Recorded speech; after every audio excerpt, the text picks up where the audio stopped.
Nos destaques do Panorama CBN de hoje, eu conto para você que o ministro da Justiça, Flávio Dino, entregou hoje ao presidente Lula o pacote da democracia, com sugestões para ampliar a segurança dos prédios públicos em Brasília e evitar novos atos golpistas no Brasil. Na saúde, já vai se preparando. O Ministério da Saúde divulgou o plano de vacinação para 2023 e a novidade é a aplicação da vacina bivalente da Pfizer contra a Covid-19, que protege contra a variante Ômicron. E no esporte, o Brasil tem fortes chances de fazer história no Aberto da Austrália. A dupla Luísa Stefani e Rafael Matos pode se tornar nesta noite a primeira dupla brasileira campeã de Grand Slam no tênis. Panorama CBN. Olá para você que está ouvindo o Panorama CBN. Eu sou a Juliana Prado e vou te contar em menos de 30 minutos tudo que foi notícia nesta quinta-feira, dia 26 de janeiro de 2023.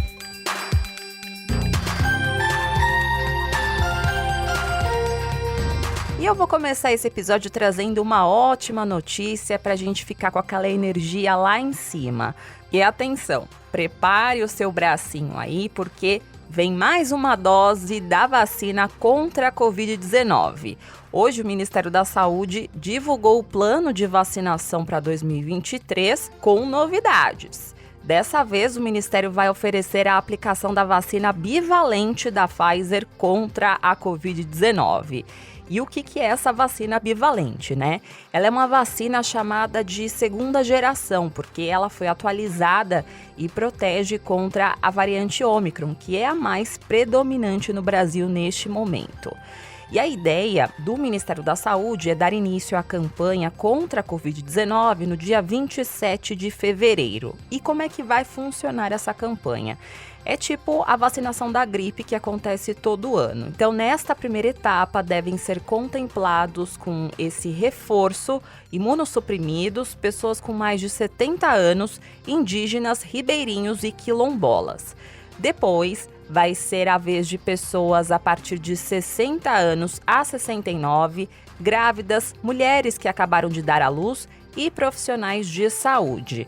A meta é atingir 90% desse público-alvo com essa vacina bivalente.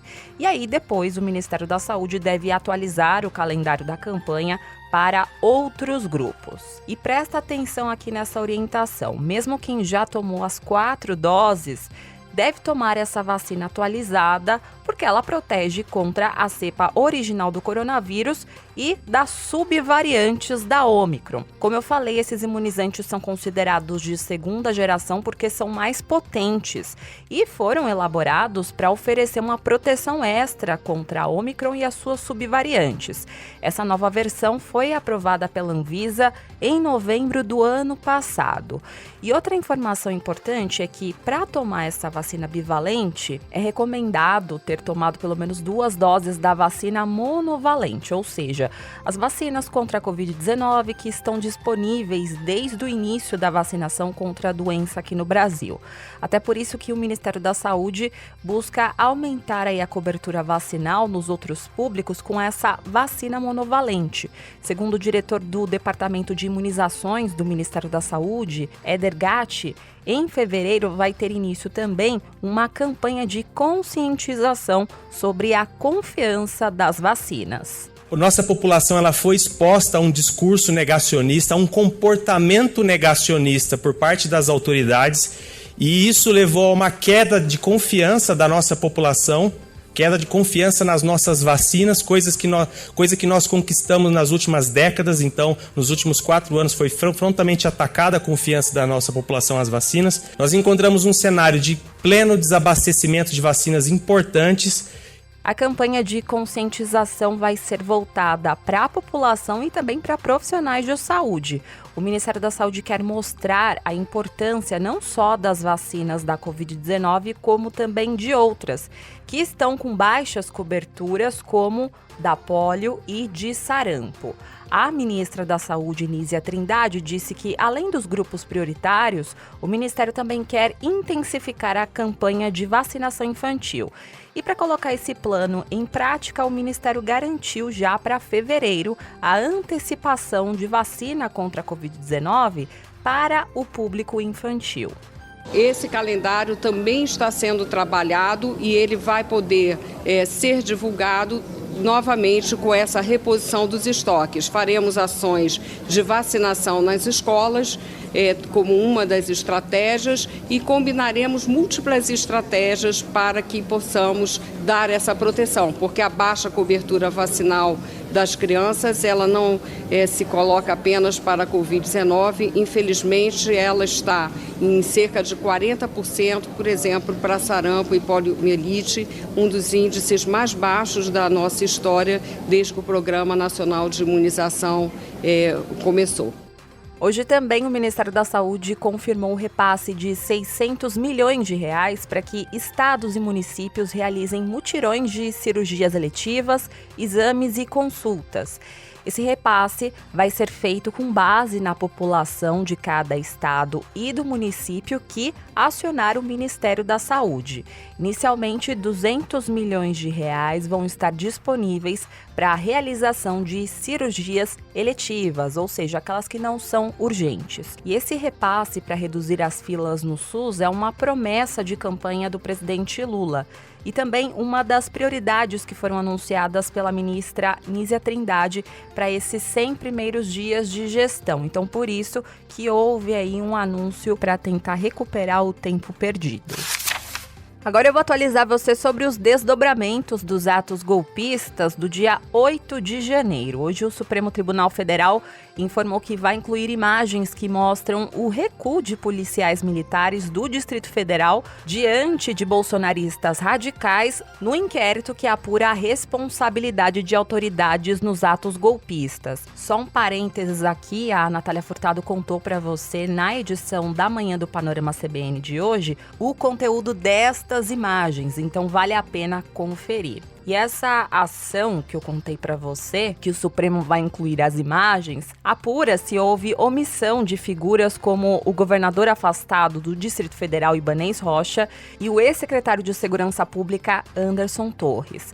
O relator desse caso é o ministro Alexandre de Moraes. Inclusive, hoje, a Corregedoria da Polícia Militar do Distrito Federal abriu a 6ª investigação para analisar a atuação de agentes da corporação nos atos golpistas do dia 8 de janeiro. O objetivo é apurar justamente os fatos que foram revelados por imagens de drones e câmeras de segurança do STF.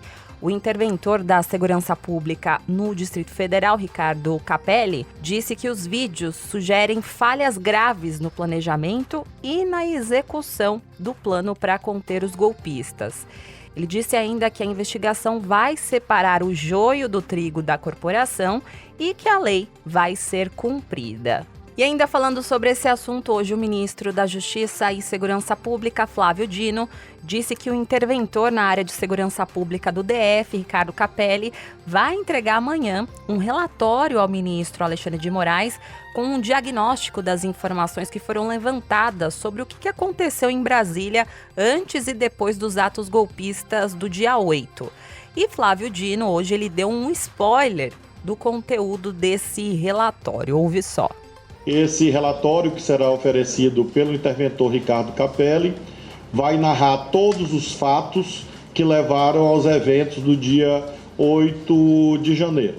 Desde a montagem e manutenção de acampamentos ilegais, como esses acampamentos funcionaram, as tentativas de esses acampamentos deixarem de existir, como isso funcionou como uma espécie de referência para a perpetração de crimes, e esse relatório também vai mostrar a dinâmica, vai mostrar o que aconteceu entre o dia 6 de janeiro e o dia 9 de janeiro, período crítico em que houve, obviamente, uma série de ações e omissões, intencionais ou não, que levaram àquele resultado trágico no que se refere à manutenção do patrimônio público dos 3 poderes federais.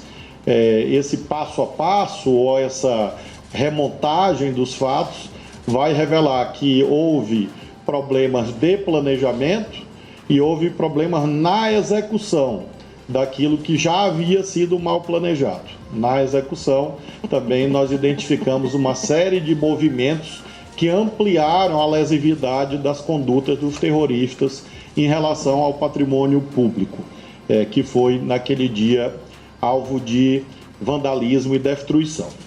Falando em Flávio Dino, hoje o ministro da Justiça entregou ao presidente Lula um pacote de sugestões para ampliar a segurança dos prédios públicos em Brasília e evitar novos atos golpistas. Essa lista tem sido chamada pelo governo de Pacote da Democracia e deve servir de base na elaboração de uma PEC, que é a proposta de emenda à Constituição, que vai ser enviada para análise no Congresso. E são 4 propostas. A primeira prevê a criação de uma Guarda Nacional para reforçar a segurança na esplanada dos ministérios em Brasília. O ministro esclareceu que não vai ser uma Guarda Nacional para fazer a segurança do Distrito Federal, e sim dos prédios dos 3 poderes. Além disso, Flávio Dino incluiu aí como uma proposta novas regras nas redes sociais para que os conteúdos antidemocráticos sejam excluídos no mesmo dia ou até em algumas horas. Geralmente, quando isso é identificado, ou o Supremo ou o Tribunal Superior Eleitoral entra em ação e até que essa medida judicial seja cumprida, a fake news rolou solta aí pelos grupos do Telegram e do WhatsApp. E a proposta de Flávio Dino é justamente para que exista uma lei que exclua automaticamente estas postagens em algumas horas ou no mesmo dia. Nesse ponto aí, Flávio Dino negou que a medida vai ser uma regulação da mídia. A proposta mesmo é para vigiar conteúdos nocivos que já estejam tipificados como crime na legislação. Outro ponto do documento que foi apresentado por Flávio Dino mostra uma proposta para aumentar as penas contra os golpistas e pessoas que ameacem a vida dos presidentes dos 3 poderes. E, por fim, também tem uma 4ª proposta que prevê a regulação da segurança pública. A ideia aí é que a Força Federal atue mais na região central de Brasília, na área dos 3 poderes. O ministro considera que essas 4 propostas são suficientes para evitar novos ataques aos 3 poderes. É claro que há outros órgãos de governo que serão consultados, a Advocacia Geral da União, a própria Casa Civil, evidentemente. Podem ser acrescidos outros projetos a partir dessa consulta interna do governo, sob comando do presidente da República, mas no Ministério da Justiça nós consideramos esses 4 projetos suficientes. Nós procuramos construir um meio termo em que nem são medidas puramente simbólicas, porque isso não cumpriria nenhum papel. Por outro lado, não temos a pretensão de fazer um pacote muito longo, muito complexo, muito demorado, porque a experiência revela que a tramitação legislativa fica muito dificultada. Aproveitando que eu estou falando sobre política, hoje a Procuradoria-Geral da República denunciou a deputada Carla Zambelli, do PL, ao Supremo Tribunal Federal por porte ilegal de arma de fogo e constrangimento ilegal com emprego de arma de fogo. Isso aconteceu porque no ano passado, provavelmente você deve se lembrar, um dia antes do segundo turno das eleições presidenciais, Carla Zambelli sacou uma arma, apontou para um homem e o perseguiu por uma rua em um bairro nobre de São Paulo. A denúncia da PGR diz que ela não tinha autorização para usar a arma ostensivamente assim em público. Por causa desse episódio, endereços da deputada foram alvos de busca e apreensão e armas foram apreendidas pela Polícia Federal em janeiro deste ano, após a ação ser autorizada pelo ministro Gilmar Mendes do STF. E segundo a vice-procuradora-geral da República, Lindor Araújo, que assina essa denúncia, a conduta de Zambelli ao sacar a arma e perseguir o homem modificou a situação de perigo abstrato para uma situação de perigo concreto. Com isso, essa denúncia da PGR representa uma acusação formal do Ministério Público contra a deputada na Justiça. A PGR também pediu que o STF condene a deputada a uma multa de R$100 mil por danos morais coletivos, além da decretação da perda da arma de fogo que foi usada no dia do fato, bem como o cancelamento definitivo do porte de arma. E se essa denúncia for recebida e aceita pelo Supremo, Carla Zambelli vai se tornar ré e vai ter que responder uma ação penal.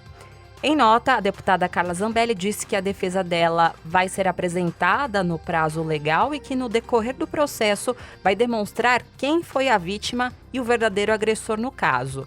A deputada disse ainda que tinha porte de arma legalmente autorizado pela Polícia Federal e que sacou a arma e deu voz de prisão ao homem porque, segundo ela, teria sido injustamente agredida. Agora eu vou fazer uma pausa no noticiário para contar para você um recado do patrocinador deste podcast. O esporte é um dos principais fatores de transformação e superação, sendo capaz de mudar a trajetória de crianças e adolescentes em situação de vulnerabilidade social. E para o Banco BV, apoiador de diversos projetos, o esporte torna o mundo mais leve e é uma ferramenta de transformação, inclusão e superação, e que promove a paz, a tolerância e o respeito na sociedade. Há 4 anos, os institutos apoiados pelo Banco BV impactam a vida de milhares de pessoas, atendendo cerca de 2.700 crianças e jovens. O apoio do Banco BV é focado no desenvolvimento social e na agenda ESG. Além de disponibilizar recursos financeiros, apoia atletas na idealização de seus sonhos, no planejamento estratégico, acompanhamento e gestão de indicadores, suporte em ações de comunicação, de marketing, entre outros. Quer saber mais? Fique por dentro dessas ações em bv.com.br/sustentabilidade ou siga o banco nas redes sociais no @BancoBV.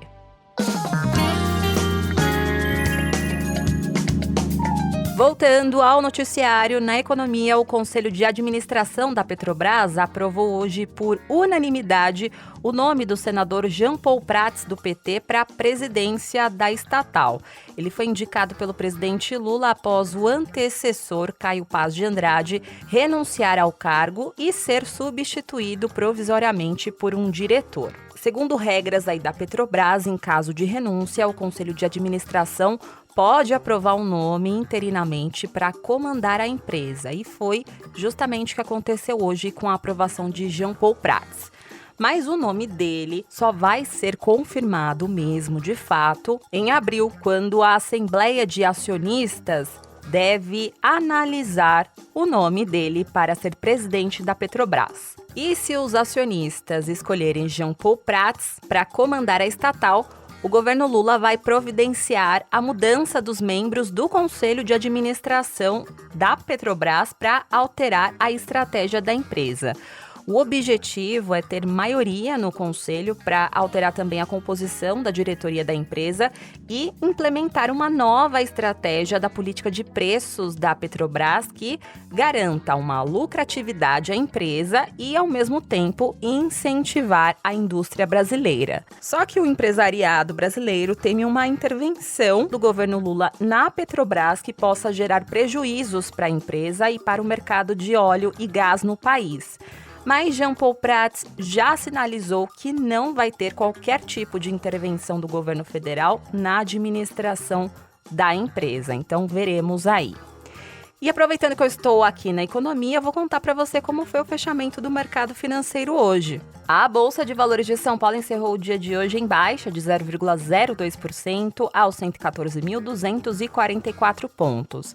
Já no mercado de câmbio, o dólar comercial fechou o dia com uma baixa de 0,11% aos R$ 5,074. Já o euro também encerrou com uma baixa de 0,34% aos R$ 5,525.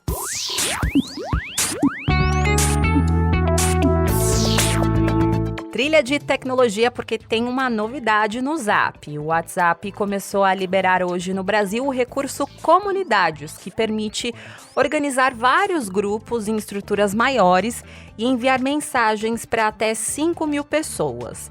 Eu lembro você que o WhatsApp Comunidades gerou polêmicas no Brasil ao longo do ano passado, porque essa ferramenta chegou a ser anunciada no período eleitoral. E aí, houve um temor de que esse recurso pudesse prejudicar o combate a informações falsas durante as eleições. Aí, depois de uma reunião no Tribunal Superior Eleitoral, o WhatsApp garantiu que iria lançar essa ferramenta somente em 2023. Ela começou a ser liberada hoje e de forma gradual. E no esporte, você tem programação para assistir essa noite/madrugada? Se por acaso você não tem, eu vou dar uma sugestão aqui, se por acaso você curte tênis. Vai acontecer hoje 3 finais no Australia Open, envolvendo 4 brasileiros. E fica a dica para você, pode ter feito histórico. A dupla Luísa Stefani e Rafael Matos pode se tornar nesta noite a primeira dupla brasileira campeã de Grand Slam no tênis. Eles vão enfrentar uma dupla indiana às 10 horas da noite de hoje, no horário de Brasília, na final das duplas mistas do Aberto da Austrália. E essa é a primeira final de Grand Slam envolvendo uma dupla 100% brasileira depois de 1982, quando Cássio Mota e Cláudia Monteiro chegaram à decisão das duplas mistas de Roland Garros. E eu falei que pode ter feito histórico porque até hoje os títulos de duplas conquistados por brasileiros foram sempre com um parceiro estrangeiro. Isso aconteceu, por exemplo, com Maria Esther Bueno, Bruno Soares, Marcelo Melo e Tomás Koch. E chama atenção para o nome da tenista Luísa Stefani. Ela está retornando aos jogos após uma grave lesão no joelho que ela sofreu no Aberto dos Estados Unidos em 2021, que inclusive foi o último Grand Slam dela. E eu lembro você que ela foi medalha de bronze na Olimpíada de Tóquio, ao lado da brasileira Laura Pigossi, e foi também um feito inédito. E tem mais jogo hoje, hein? Na categoria juvenil, o brasileiro João Fonseca está na final de duplas masculinas, ao lado do belga Alexander Blocks. Eles formam a dupla cabeça de chave número 1 no torneio. E na final eles vão enfrentar uma dupla de americanos. Outra final envolvendo um brasileiro no Australia Open é a final das duplas entre cadeirantes, com o catarinense Manitou Silva, que vai competir ao lado de um tenista sul-africano. E o currículo do brasileiro chama a atenção. Ele tem 2 finais de duplas em Roland Garros, inclusive ele foi campeão no ano passado nesse torneio. E no Australia Open, ele é o primeiro brasileiro a participar desse Grand Slam. Então, temos aí um feito importante no tênis, mas, claro, estou aqui torcendo para que, de fato, a Luísa e o Rafael levem aí o Grand Slam no tênis. Panorama CBN. Agora eu vou indo nessa, muito obrigada pela companhia de hoje. O roteiro desta edição foi escrito por mim, a montagem e a sonorização são do Anderson Wendel, o Tico. E não se esqueça que amanhã tem a edição da manhã do Panorama CBN a partir das 7 horas da manhã com a Natália Furtado, combinado? Beijos pra você e até mais!